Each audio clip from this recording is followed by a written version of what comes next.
Hello, everyone. We live in an age where the world map is a given, a finished puzzle. But imagine a time when vast oceans were uncharted voids, when the very edge of the earth was a whispered fear, and the dream of sailing beyond it was considered madness. History tells us of Ferdinand Magellan, the Titan who circumnavigated the globe, a name synonymous with discovery. But what if that familiar narrative is just a glittering? What if the man who achieved the impossible wasn't a hero in the eyes of his own people, but a traitor, an outcast, exiled by the very crown he once served? What if his legendary journey began not with glory, but with the bitter taste of betrayal and a desperate gamble against fate? Today, we peel back the layers of myth to reveal the true complex saga of Ferdinand Magellan, a man scorned, driven, and ultimately redefined by an obsession that changed the world. This isn't just a history lesson. It is a fast-paced, suspenseful adventure, a tale of ambition, mutiny, and the sheer will to survive against impossible odds. Prepare to question everything you thought you knew. Our story begins not with a grand embarkation, but with a quiet, seething rage in the heart of a proud Portuguese nobleman. Ferdinand de Magellan, as he was known then, was no stranger to the sea or to battle. He had served his king, Manuel, with distinction in the East, fighting for Portugal's burgeoning empire in places like Goa and Malacca. He'd spilled blood, suffered wounds, and proven his loyalty time and again. He believed in the crown and the promise of discovery, in the very ethos of his nation's maritime dominance. Yet, after years of grueling service, after contributing to Portugal's strategic victories, Magellan returned home not to accolades but to accusations. He found himself ensnared in a web of court intrigue, accused of illicit trading and exceeding his authority. These were minor skirmishes in the grand scheme of empire, perhaps, but for a man of Magellan's honor, they cut deep. When he sought a modest increase in his pension, a reward for his years of sacrifice, King Manuel, cold and dismissive, flatly refused. Not only that, but he forbade Magellan from serving under the Portuguese flag ever again.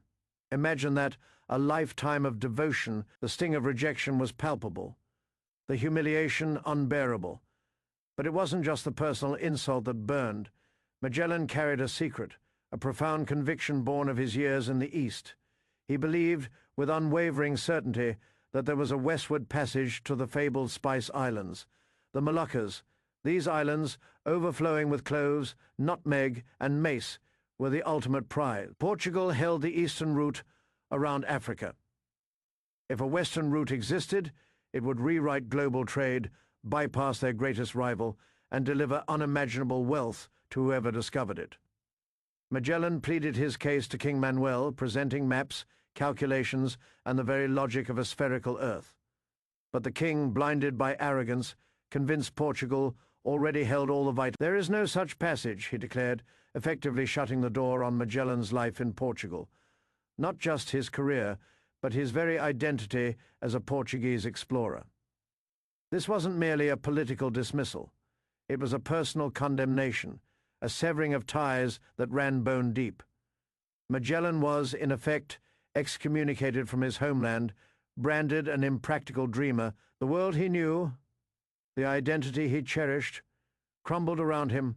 What does a man do when his nation turns its back?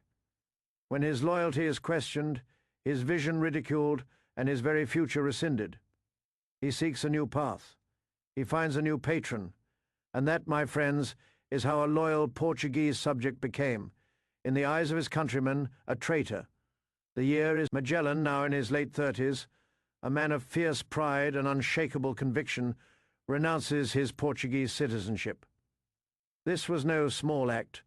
It was an act of profound defiance, a burning of bridges that could never be rebuilt.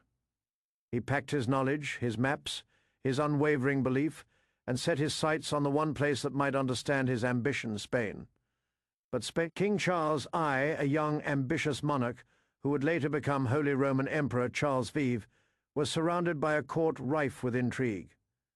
The Spanish were deeply competitive with Portugal, constantly seeking an advantage in the race for global dominion.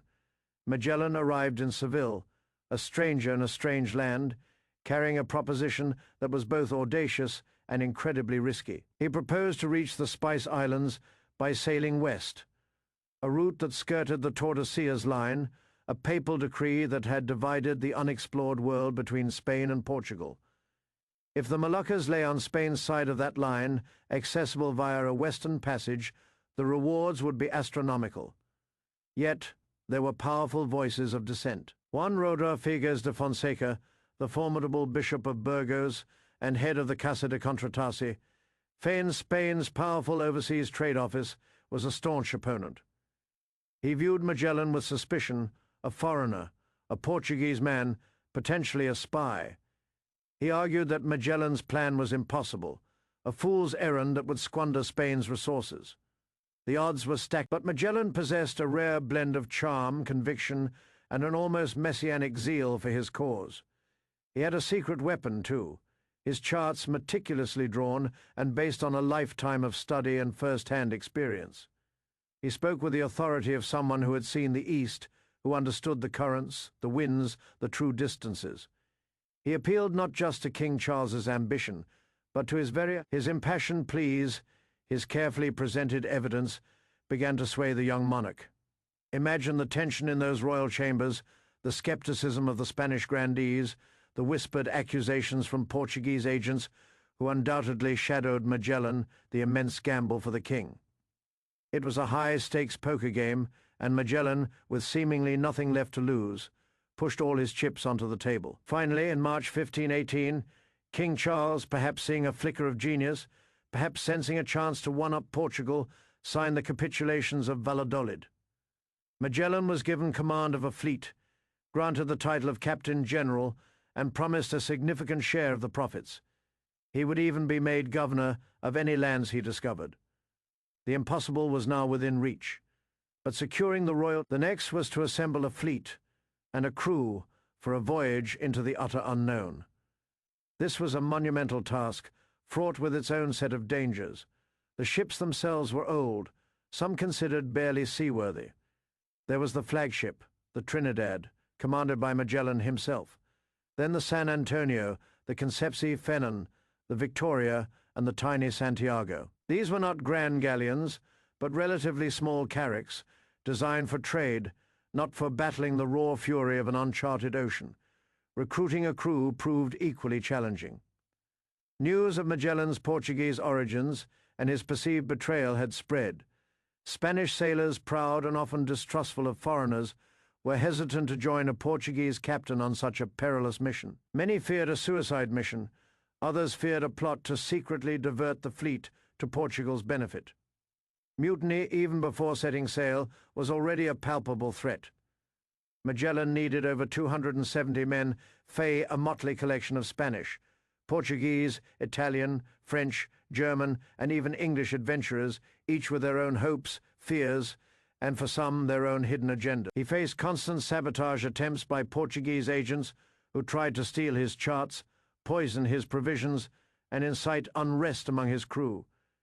Every day was a battle against unseen enemies, whispers in the docks, and the monumental task of provisioning 5 ships for an estimated 2-year journey. As the fleet slowly came together in the port of Seville, an ominous shadow hung over the preparations. The Spanish captains, especially Juan de Cartagena of the San Antonio and Gaspar de Quesada of the Concepci-Fen, harbored deep resentment towards Magellan. They were Spanish noblemen, accustomed to command, and they bridled at taking orders from a Portuguese outsider. The seeds of mutiny were sown long before the anchors were weighed. These captains, many of whom were friends of Fonseca, plotted against Magellan, questioning his authority, his navigation, and his very intentions. It wasn't just professional rivalry, it was an ideological clash, a clash of loyalties and national pride. The air was thick with mistrust, a ticking time bomb waiting for the vast, unforgiving ocean to light it. On the 10th of August, 1519, after months of delays, of battling bureaucracy, sabotage, and the growing animosity within his own command, Magellan's fleet finally set sail from Seville. 5 small ships, crammed with men, provisions, and an unimaginable burden of hope and dread. They navigated the Guadalquivir River, past the port of Sanlúcar de Barrameda, and pushed out into the vast, unknowable expanse of the Atlantic. The dream was finally a reality. The journey had begun, but the sea, as any sailor knows, holds no allegiance to dreams. The first leg, the Atlantic crossing, was a brutal introduction to the trials ahead. Storms lashed the small fleet, provisions quickly spoiled in the humid conditions, and the simmering tensions among the captains, far from fading, only intensified. Magellan, ever the stern disciplinarian, maintained strict control, issuing orders, charting their course with meticulous precision. But Cartagena, in particular, grew increasingly defiant, openly questioning Magellan's authority, arguing with him in Magellan, a man who understood the absolute necessity of unquestioning command at sea, tried to handle these insubordinations with a careful balance of firmness and diplomacy. But there are limits. One evening, after Cartagena once again openly defied his orders regarding signals, Magellan had enough. He ordered Cartagena arrested, relieving him of his command. This was a shocking move. It was a clear message. In this fleet, there was only one captain, general, yet arresting one man did not quell the growing unrest. The other Spanish captains watched wary, their loyalty fractured. As they approached the coast of South America, winter was setting in. The treacherous waters of Patagonia, with its icy winds and forbidding shores, offered little comfort. Magellan, driven by his conviction that a strait lay somewhere to the south, began a painstaking search, hugging the coastline, meticulously charting every bay and inlet. Weeks turned into months. The crew grew desperate. Supplies dwindled, and morale plummeted. The bitter cold, the monotonous diet, and the sheer uncertainty gnawed at their souls. They were sailing into the unknown. Magellan's iron will, however, never wavered. He pushed them onward, deeper and deeper into the unforgiving south. By March of 1520, with winter truly biting, Magellan made the fateful decision to winter in a sheltered bay he named San Juli Fenan, in present de Argentina. It was here, in this desolate, windswept harbour, that the simmering discontent boiled over into open. The stage was set for the most dramatic conflict of the entire voyage, a moment that would define Magellan's leadership and test the very limits of his authority. The mutiny at San Juli Fenan was not a spontaneous uprising of desperate sailors. It was a calculated, insidious plot, orchestrated by the very Spanish captains who had resented Magellan from the start.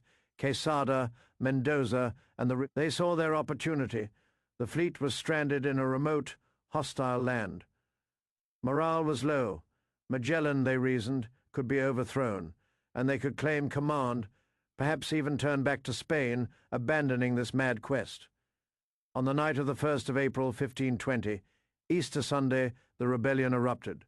Led by Quesada and Mendoza, their men stormed the San Antonio. They captured Magellan's loyal officers, and their forces now commanded 3 of the 5 ships. Magellan, on his flagship Trinidad and the small Santiago, found himself outnumbered, surrounded, and facing utter ruin. The mutineers sent word Magellan was no longer in command. They demanded he abandon his quest for a mythical strait and return to Spain. This was Magellan. He could surrender, accept defeat, and likely face execution upon returning to Spain for failing his mission. Or he could fight, and fight he did, with a ferocity that stunned his enemies. He knew that to show weakness was to lose everything. He sent a small, loyal party to the Victoria, commanded by Mendoza, under the pretense of delivering a message. While Mendoza read the letter, Magellan's trusted constable, Gonzalo Gefemes de Espinosa, plunged a dagger into his throat. Mendoza fell dead. With a swift, brutal strike, Magellan had neutralized one of the key conspirators and reclaimed a vital ship. The tide was turning. Next, he ordered the Victoria, now back under his control, to block the mouth of the bay, trapping the remaining mutineer ships. Then, under cover of darkness, he launched a daring assault on Quesada's ship, the San Antonio. It was a desperate, bloody engagement, but Magellan's men, fueled by loyalty and the fear of his unyielding wrath, fought with grim determination. The mutiny, barely 24 hours after it began, was crushed. The aftermath was swift and merciless, a stark demonstration of Magellan's ruthless resolve. Quesada was beheaded and quartered. Cartagena, a nobleman, could not be summarily executed, but was instead marooned on the desolate Patagonian coast with a priest, a chilling fate worse than death. 40 other men, however, Magellan, in a shrewd move, pardoned most of them, knowing he desperately needed every able-bodied man to continue the voyage. But the lesson was clear: Magellan was absolute master of his fleet. This brutal suppression solidified his authority, but it also painted him as a tyrant in the eyes of many, hardening the hearts of some who remained. The air of suspicion and resentment persisted. The winter months at San Giuliano dragged on, a period of harsh cold and psychological strain, to pass the time and gather intelligence. Magellan sent the Santiago, his smallest ship, on a reconnaissance mission further south. But fate, ever cruel, intervened. The Santiago was wrecked in a storm, though miraculously most of its crew survived and were rescued after a grueling overland. The loss of a ship was a devastating blow, shrinking the fleet to 4. It was a stark reminder of the ocean's unforgiving power. Finally, in October 1520, after 5 long brutal months in San Giuliano, the fleet resumed its southward journey. Magellan, unwavering in his conviction, continued his meticulous search for the fabled strait. They sailed into what seemed like an endless labyrinth of bays, inlets, and fjords, each one a dead end, each one chipping away at the men's fading hopes. Many believed Magellan was mad, leading them to their doom. The cold was relentless. The winds were savage. Despair was a constant companion. Then, on the 21st of October, they sighted a narrow channel, almost hidden from view. The waters here were different. Salt water that tasted like the open ocean, not the fresh water of a river. Could this be it? Could this be the passage? Magellan sent 2 ships, the Concessi Fen and the San Antonio, to investigate. Days passed with agonizing slowness. The suspense was unbearable.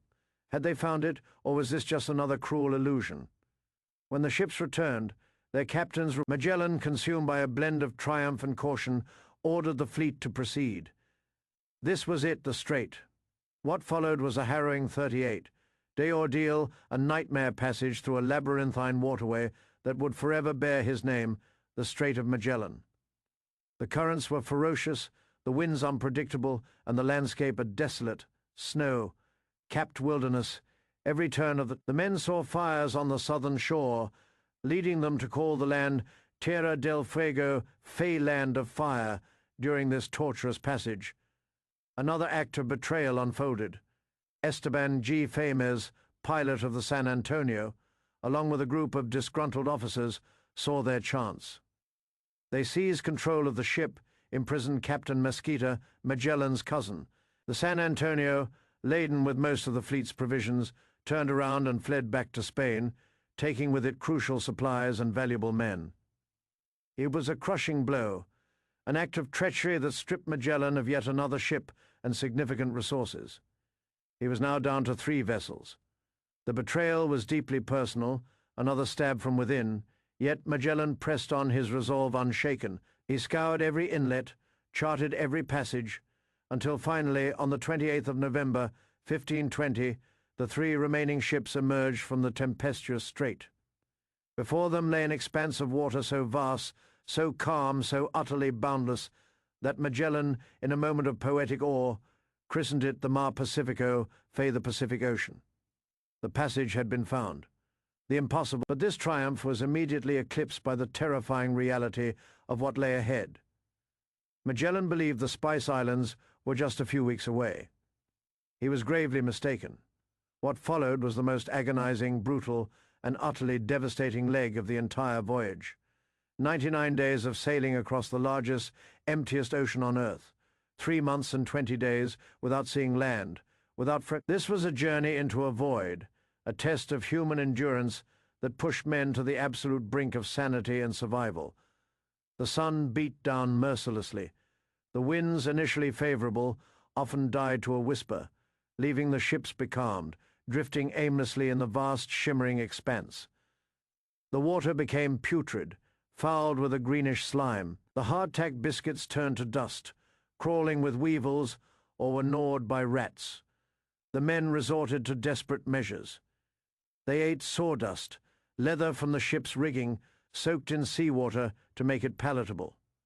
They caught rats and cooked them. Scurvy, the ancient scourge of sailors, ravaged the crew. Gums swelled, teeth fell out, joints ached, and men became too weak to stand. Their bodies decayed while they were still alive. Many died, their emaciated bodies slipped silently into the boundless ocean, a grim toll extracted by the very peace of the Pacific. Magellan himself, though suffering, maintained an iron grip on his command. He knew that to show weakness was to invite. He consulted his charts, prayed, and urged his men forward, his eyes constantly scanning the horizon for any sign of land. Every sunrise brought the same featureless vista. Every sunset deepened the despair. They were utterly alone, adrift in a sea of endless blue, a cursed emptiness that seemed to mock their very existence. The suspense was not of a sudden event, but of a slow, torturous fate. Would this vast, unyielding ocean be their tomb? If you are finding yourself captivated by this harrowing tale of survival against impossible odds, please take a moment to hit that like button and subscribe to our channel. Your support helps us bring more untold stories from history's most treacherous chapters to light. Finally, on the 6th of March, 1521, after nearly 4 months of unimaginable suffering, a cry rang out.